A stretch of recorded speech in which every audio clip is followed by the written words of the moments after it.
Welcome back. In the next few weeks, many young adults will be headed off to college.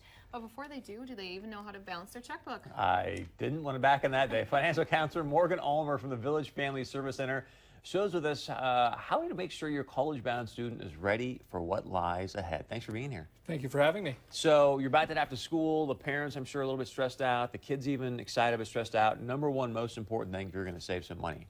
Well, the number one thing that we find, and this just isn't for college students, this is for anybody, track your expenses. We have to know where the dollars are going before we can direct them to where we want them to go. And again, that's not just college students, that's everybody. We see folks that come in and see us, and I would ask, what do you spend a month on groceries? And they're like, I don't know. And I say, well, I don't know either.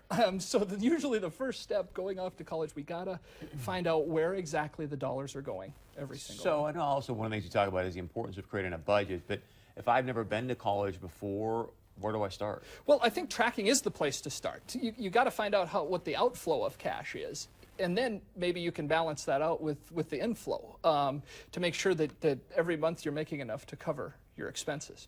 Well, and I know it can be overwhelming too once you realize how many things there are to pay for. I mean, not just groceries, but the textbooks and also living expenses. I mean, how do you balance it all? Absolutely, it can be tough.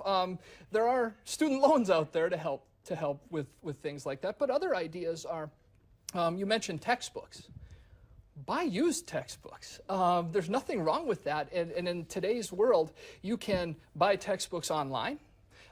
Even across the street from NDSU over on 12th Avenue, there's a discount bookstore right across the street. So really check out those options too as a way to save money. Well, and I think it's important too. I know one thing I had to learn is also setting aside some of that fun money. Yes, yes. I mean, that's one of the things you want to build into your budget. Absolutely, is having a little bit of spending money. Because having no spending money in a budget, the budget is going to fail. There is no doubt about it. A budget with no fun is guaranteed to fail. So yeah, setting aside some money. It depends upon your tastes, too. You might have to peel back a little bit. We can't have filet mignon on a ground beef budget. Speaking of which, I know one of the things you talk about is, hey, live like a college student. What do you mean specifically? Well, what I mean by live like a college student is you are a college student. That doesn't mean you have to have the fanciest car or, try to borrow money for things like that. And you'll be better off in the future. If you clamp down now and live like a quote-unquote poor college student, that's only going to benefit you later on. Mm-hmm.